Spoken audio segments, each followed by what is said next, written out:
안녕하십니까. 평택촌놈TV 봉수현생 이강민입니다. 2020년 7월 30일 일일 시황 시작하도록 하겠습니다. 오늘의 주요 뉴스인데요. 첫 번째로는 미국의 연준이죠. 제로금리를 유지한다고 합니다. 지금 상황에서 금리를 인상할 수는 없겠죠. 당연한 결정이고요. 뭔가 호재성 이슈다 뭐 그렇게 보기는 어려운데, 그럼에도 불구하고 시장은 이를 발판 삼아서 상승을 조금 했다, 뭐 그 정도 말씀을 드릴 수가 있을 것 같습니다. 두 번째로는 화웨이가 글로벌 스마트폰 출하량 1위를 차지했다고 합니다. 코로나 사태 때문에 수출은 상당히 많이 떨어졌는데요.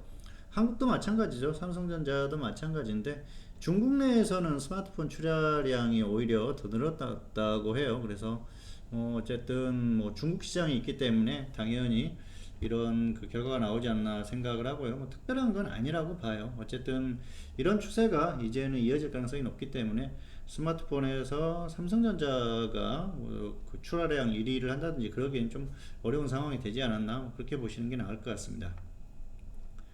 자, 오늘의 등락 결과입니다. 코스피는 상승 출발 후에 상승 마감했고요. 코스닥 역시 상승 출발 후에 상승 마감했습니다. 등락의 원인을 보면 코스닥 같은 경우에는 역시 중소형주들이 굉장히 강했어요. 개별주가 강했다는 것이죠. 최근에 시장의 흐름을 보면은 개별주, 테마주 뭐 이런 종목들이 움직이고 있습니다. 그래서 조금 시장이 더 가는 그런 흐름이다, 그렇게 보시면 될 것 같고요. 코스피 같은 경우에는 역시 해외 증시를 볼 수밖에 없어요. 오늘 수급적으로 특별히 좋은 흐름이 아니었는데도 불구하고 괜찮았습니다. 그런 것들은 역시 미국 시장이 어제 상승한 원인이 있죠. 최근에는 미국 시장이 워낙 강해요. 그런데 한국 시장이 더 강하죠. 보면은 미국 시장이 전날 상승하면 한국은 역시 상승하고요. 상승 출발을 하겠죠. 그리고 그렇지 않다고 하더라도, 미국이 하락한다고 하더라도 시작할 때 미국 선물이 좋으면 같이 상승해요. 그래서 지금은 뭐 무조건적으로 상승시키려고 하는 그런 노력을 보이고 있다, 그렇게 보시면 될 것 같은데요. 강하게 아직까지 치고 나가지는 못하는 흐름이 나오는 그런 모습을 봤을 때는 역시 어느 정도 부담감을 갖고 움직이는 모습이 아닌가 생각을 할 수가 있을 것 같습니다. 자, 오늘 특이상 코스닥은 테마주 강세가 역시 지속되는 흐름이었었고요. 뭐 코로나라든지 다양한 테마가 움직임이 나오고 있고요. 코스피 같은 경우에는 운송장비 업종이 강세를 보였는데요. 특별한 건 없습니다. 현대차나 기아차나 최근에 또 뭐 호재성 이슈로 인해서 움직임이 나왔었죠. 어쨌든 뭐 정부 정책 기대 이런 것들이 있는데요. 특별히 그런 것들의 수혜를 입어가지고 엄청나게 좋아진다, 그렇게 보기에는 좀 어려운 면이 있어요. 왜냐하면은 역시 글로벌 경기 회복이 제대로 안 되고 있고 코로나 때문에 안 좋아지고 있지 않습니까? 그래서 수출이나 이쪽에 좋지 않을 가능성이 상당히 높거든요. 또 내수 시장도 역시 글로벌 자동차 메이커들이 많이 들어와 있기 때문에 수입차들하고 경쟁을 하는 그런 측면에서 과거처럼 그렇게 수익이 많이 나오지 않고 있어요. 어쨌든 뭐 단기적인 이슈 정도로 보시는 게 맞을 것 같습니다. 자, 화면 보시겠습니다. 네, 코스피 지수죠. 코스피 같은 경우에는 오늘 상승 출발했다가 상승 마감했고요. 자, 코스닥도 마찬가지입니다. 역시 코스닥이 조금 더 강한 그런 흐름이 보였었죠. 코스닥 같은 경우에는 자, 한번 보십시오. 대형주는 하락했어요. 그런데 중형주가 굉장히 강했고요. 소형주도 같이 따라가는 그런 흐름. 그래서 오늘은 코스닥 같은 경우는 역시 개별주들이 움직인다. 최근의 흐름을 보면은 코스닥은 바이오가 강하다, 테마주가 강하다, 개별주가 움직인다 계속 말씀드렸지 않습니까? 그렇기 때문에 쉽게 꺾이기 어렵다고 말씀드렸는데요. 그 흐름이 지금도 계속 지속되고 있어요. 그래서 당분간은 이런 흐름이 지속될 가능성이 높기 때문에 코스닥 지수가 쉽게 꺾일 것 같지는 않습니다.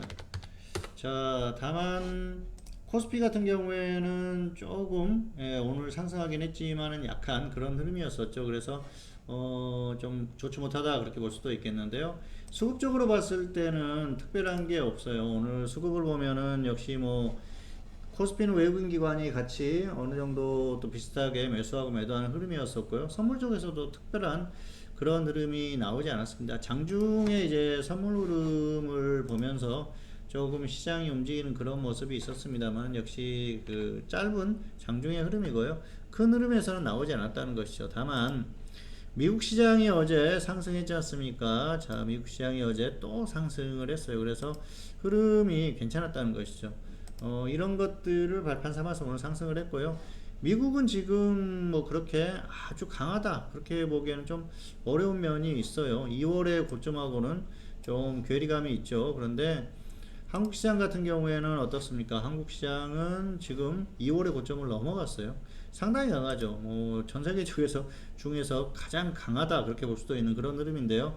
사실 한국의 상황, 여러 가지 처지 이런 것들을 놓고 봤을 때는 이렇게까지 강할 만한 그런 흐름인가 생각을 해볼 필요가 있는데요. 그리고 수급적으로도 사실 중기적으로 좋지 않기 때문에 무너지게 되면은 엄청나게 무너질 수 있는 그런 상황이에요. 그래서 조금 우려스럽다 그렇게 볼 수가 있겠는데요.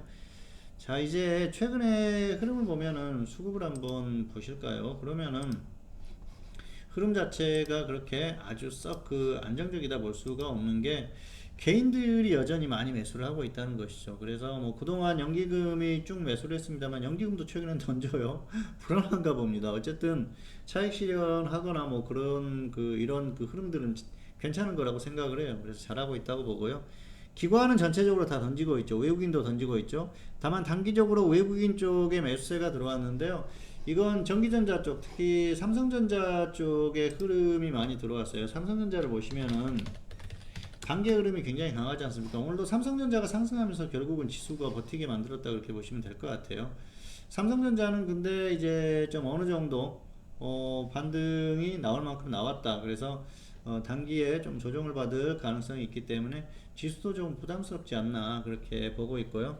어쨌든 뭐 그런 측면에서는 역시 지수가 계속해서 가기엔 좀 약간 부담스러운 면이 있고요. 단기적으로 좀 이슈가 있었죠. 미국 쪽에서 중국 쪽에 제품들 뭐 이런 것들을 사용을 못하게 하는 그런 여러 가지 좀 제재 조치 이런 거에 대한 수혜 기대감 뭐 이런 것들이 있는데요.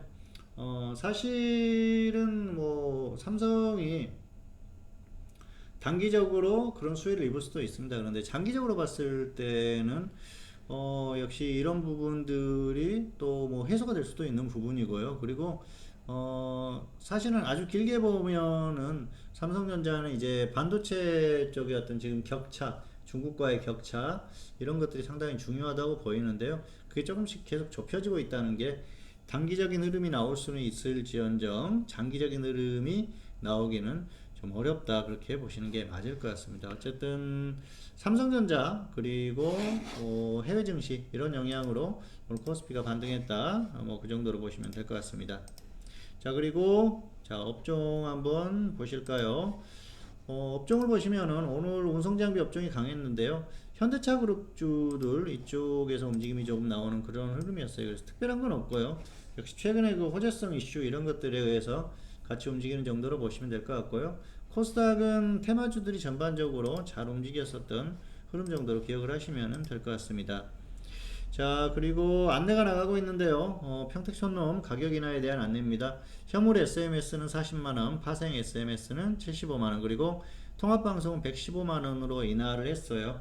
어쨌든 지금 시장이 좋기 때문에 현물 같은 경우에는 또 기회가 될 것 같고요. 또 파생도 길게 보면은 기회가 될 것 같습니다. 어쨌든 이렇게 인하를 했을 때 활용을 하시는 분들이 길게 봤을 때는 또 혜택을 보시더라고요. 잘 활용하시기 바라겠습니다. 자, 오늘의 관심 종목입니다. SK하이닉스, 엔지캠 생명과학 이렇게 골라봤는데요. SK하이닉스는 보유자는 홀딩 후에 매도하시고요. 미보유자는 관망하시는 게 좋을 것 같아요. 그리고 엔지캠 생명과학은 보유자는 홀딩 후에 매도, 미보유자는 조정 시에 단기 접근. 이거 뭐 코로나 관련한 테마로 움직였다 그렇게 보시면 될 것 같은데요. 자, SK하이닉스 보실까요? 지금 최근에 삼성전자가 움직이는데도 불구하고 안 움직이죠. 삼성전자 보실까요? 그래서 이게 전기전자라고 해서 같이 움직이는 종목은 아니고요. 지수가 반등하니까 버티다가 조금 반등하는 수준이에요. 상당히 약해요. 그래서 지금은 사실 SK하이닉스가 이렇게 약한가 생각이 들 정도로 약한데 특별히 좀 매매에 관심을 가질 필요는 없을 것 같아요. 가지고 계신 분들은 반등하면 매도하거나 또 저점 이탈을 흐름 나오면 매도하거나 하시면 될 것 같고요. 없는 분들은 접근하지 않는 게 좋을 것 같습니다. 자, 그리고 엔지캠 생명과학은 강하죠. 어쨌든 지금 흐름이 나오고 있기 때문에 가지고 계신 분들은 조금 더 홀딩 하세요. 단기 흐름이 나오고 있고 뭐 시장이 나쁘지 않기 때문에 가지고 가셔도 될 것 같고요. 계속 상승하면 좀 끌고 가서 매도하고 꺾이는 흐름 나왔을 땐 정리 후에 다시 접근하시면 되는데요. 없는 분들은 좀 아래쪽에 내려왔을 때 단기적으로 접근해서도 하셔도 큰 무리가 없는 그런 종목입니다. 자, 오늘의 매매 결과, 오늘은 아니고요. 사실 오늘은 뭐 특별한 결과가 없었어요. 뭐 옥신각신하는 그런 흐름이었는데 또 종가에 신규 추천을 하나 하면서 끝냈습니다. 그런데 하나솔루션 우선주는 어제 매도를 했어요. 어제 매도를 했는데 이 종목은 20% 매도를 했습니다. 23,700원에 매수를 해서 거의 뭐 최저점 눌림목에서 매수를 해가지고 어제 매도를 했습니다. 조금 끌고 가볼까 했는데 조정을 받더라고요. 그래서 결국은 20% 매도가 됐습니다. 안 됐으면은 끌고 가려고 했는데 조금 아쉬움이 남고요. 조정받으면 다시 접근하려고 하는 종목이고요. 최근에 이렇게 흐름이 좋은 종목들 어쨌든 눌림목에서 계속 매매를 하면서 7월 같은 경우에는 결과가 괜찮습니다. 좋게 나오고 있고요. 어차피 뭐 7월이 또 마감이 되면은 수익률을 계산을 해서 올리겠지만은 7월은 괜찮게 마감을 하고 내일 하루 남았지 않습니까? 그렇게 될 것 같고요. 8월도 뭐 큰 걱정 없이 잘 대응하고 좋은 결과가 있을 것으로 믿고 있습니다. 자, 그리고 지수 전망입니다. 단기 강세가 조금 더 유지될 가능성이 높다 그렇게 보고 있는데요. 단기에 조정을 받을 수는 있겠죠. 그런데 완전히 무너진다거나 그런 흐름은 아니고요. 역시 고점에서 움직일 가능성이 높다고 보고 있어요. 미국이 강하고요. 또 한국도 계속 버틸려는 의지가 강하기 때문에 당분간 더 흐름이 나올 가능성이 높고요. 다만 그런 부분이 있어요. 쉽게 꺾이기는 어렵지만은 한번 꺾이면 무섭다. 상당히 부담스럽다. 지금 지수가 그래요. 억지로 너무 끌어올려 놨어요. 수급이 좋아서 정말 외국기관이 같이 특히 외국인들이 매수를 중기적으로 꾸준히 해주면서 지수를 상승시켰다. 시장을 상승시켰다. 그랬을 경우에는 안정적으로 가겠죠. 그런데 외국인들이 매도하면서 어떤 그 낙폭 과대에 의한 탄력 그리고 미국 시장 때문에 억지로 상승한 면이 있기 때문에 쏟아지기 시작하면 무섭다는 것이죠. 그래서 지금은 너무 무리할 필요는 없고요. 다만 이제 지금 뭐 너무 겁먹을 필요는 없는 게 지수가 완전히 끝난 게 아니기 때문에 여기에서는 정말 지수가 다시 확실하게 꺾인다 그런 흐름이 나오기 전까지는 뭐 적당히 대응하시고요. 그리고 꺾였을 경우에는 그때는 좀 조심하자는 말씀을 드리겠습니다. 자, 대응은 이렇습니다. 현물은 테마주 순환매 지속하시기 바라겠고요. 파생은 역시 장중 단타 위주로 하자. 자, 화면 보시겠습니다. 파생 같은 경우에는 그래요. 지금 지수가 워낙 고점이기 때문에 추세로 뭐 상황을 보기는 어렵죠. 장중에 계속 양방향 단타 하시고요. 종목 같은 경우에는 테마주 순환매 그렇게 대응하시기를 바라겠습니다. 어쨌든 지금은 이제는 지수가 다시 꺾이기 시작했을 때 2200이 깨지는 것도 좀 약간 부담스러운 그런 위치까지 와버렸어요. 그래서 이 조금씩 하락했을 때 조심하다는 것이죠. 50포인트 다이로 깨졌을 때 최종적으로 2100이 깨졌을 때는 상당히 위험하다. 그것만 생각하시면서 대응하시기 바라겠고요. 그렇지 않으면은 역시 종목 순환매는 나오니까 적당히 잘 대응하시면 될 것 같습니다. 어쨌든 당분간은 강세를 유지할 가능성이 높기 때문에 참고하셔서 대응하시기 바라겠습니다. 네, 평택촌놈TV는 유튜브에 다양한 동영상이 있습니다. 잘 참고하시기 바라겠고요. 2020년 7월 30일 일일 시황 오늘은 여기서 마치도록 하겠고요. 저는 다음 시간에 다시 찾아뵙도록 하겠습니다. 감사합니다.